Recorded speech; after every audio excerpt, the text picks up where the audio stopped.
വചനമൊഴി March 4. വചനഭാഗം 2 കൊരിന്തോസ് 9, 6, 10, ലൂക്കായുടെ സുവിശേഷം 6, 32, 38. ഈശോയിൽ സ്നേഹമുള്ളവരെ, ഇന്നത്തെ തിരുവചന ഭാഗങ്ങൾ ദൈവത്തിൻ്റെ അളവിൽ ജീവിക്കുവാൻ നമ്മെ ക്ഷണിക്കുകയാണ്. കൊരിന്തോസുകാർക്ക് എഴുതിയ 2-ാം ലേഖനത്തിൽ ദാനധർമ്മത്തെ വിത്തായി കാണുമ്പോൾ ലൂക്കാ സുവിശേഷം ഈശോയുടെ സ്നേഹത്തിൻ്റെ അതിരുകളില്ലാത്ത സ്വഭാവം വെളിപ്പെടുത്തി തരുന്നു. വിതയ്ക്കുന്നവന് വിത്തും ഭക്ഷണത്തിനായി അപ്പവും നൽകുന്ന ദൈവം നിങ്ങളുടെ വിത്തും വർദ്ധിപ്പിക്കുമെന്ന തിരുവചനം പറയുന്നത്.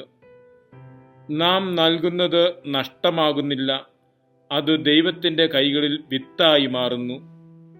ഇന്ന് നാം ചെയ്യുന്ന ഓരോ ചെറിയ നന്മ പ്രവൃത്തികളും നമുക്ക് വലിയ അനുഗ്രഹങ്ങളായി മാറുമെന്നാണ് ശ്ലീഹ ഓർമ്മിപ്പിക്കുന്നത്.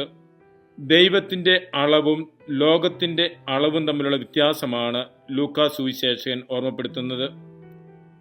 ലോകത്തിൻ്റെ അളവ് എന്നെ സ്നേഹിക്കുന്നവരെ ഞാൻ സ്നേഹിക്കും എന്നതാണ് എങ്കിൽ, ഈശോ പഠിപ്പിക്കുന്ന അളവ് ശത്രുക്കളെ പോലും സ്നേഹിക്കുക, നിന്നെ ദ്വേഷിക്കുന്നവർക്ക് വേണ്ടി പ്രാർത്ഥിക്കുക എന്നതാണ്.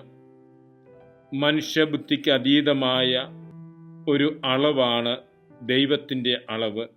തുറന്ന കൈയോടെ നൽകുവിൻ, നിറഞ്ഞ അളവിൽ നൽകുവിൻ, അപ്പോൾ ദൈവം നിങ്ങളുടെ ഹൃദയങ്ങളെ നിറയ്ക്കും, അനുഗ്രഹങ്ങൾ ചൊരിയും എന്ന് തിരുവചനം നമ്മെ ഓർമ്മിപ്പിക്കുകയാണ്. നമ്മുടെ കൈ തുറന്ന് നൽകുമ്പോൾ ദൈവം നമ്മുടെ ഹൃദയങ്ങളെ നിറയ്ക്കുന്നു എന്ന് തിരുവചനം ഓർമ്മിപ്പിക്കുകയാണ്. നോമ്പ് കാലഘട്ടം ഒരു പരിശീലനമാണ്. സ്വാർത്ഥതയിൽ നിന്ന് സ്നേഹത്തിലേക്ക്, കണക്കുകൂട്ടലുകളിൽ നിന്ന് വിശ്വാസത്തിലേക്ക്, അടച്ച മനസ്സിൽ നിന്ന് തുറന്ന ഹൃദയത്തിലേക്കുള്ളൊരു മാറ്റത്തിനുള്ള പരിശീലനം. നാം സ്നേഹത്തോടെ നൽകുമ്പോൾ ദൈവത്തിൻ്റെ കൃപ നമുക്ക് സമർത്ഥമായി ലഭിക്കുമെന്ന് തിരുവചനം ഓർമ്മിപ്പിക്കുന്നു. നമ്മുടെ അനുദിന ജീവിതത്തെ ലോകത്തിൻ്റെ മാനദണ്ഡം കൊണ്ട് അളക്കാതെ ദൈവത്തിൻ്റെ മാനദണ്ഡത്തിൽ അളക്കുവാൻ നമ്മെ ക്ഷണിക്കുന്നു. അതിന് നമുക്ക് പരിശ്രമിക്കാം. മിശിഹ നമ്മെ അനുഗ്രഹിക്കട്ടെ. ആമേൻ.